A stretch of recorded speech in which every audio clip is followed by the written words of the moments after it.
In today's video, I'm going to teach you how to recover a deleted plan in Microsoft Planner. If you've ever accidentally deleted a plan, you know how frustrating that can be.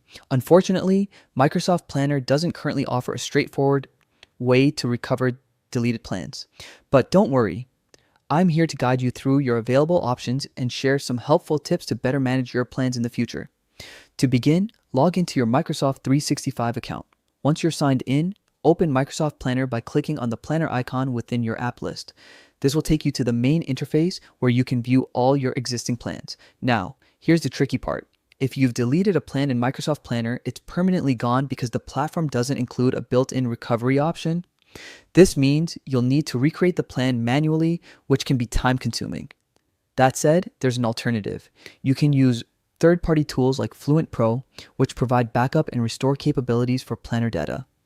This tool can be a real lifesaver, giving you the flexibility to recover deleted plans and tasks when needed. If you often need to restore deleted plans, remember there's a brief undo opportunity right after you delete something in Planner, but you have to act fast.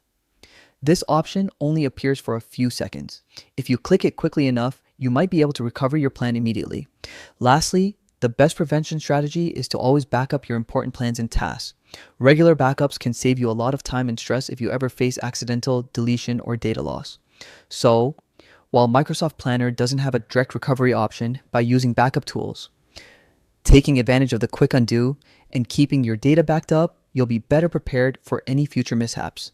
Thanks for watching, and make sure to subscribe for more Microsoft Planner tips and guides.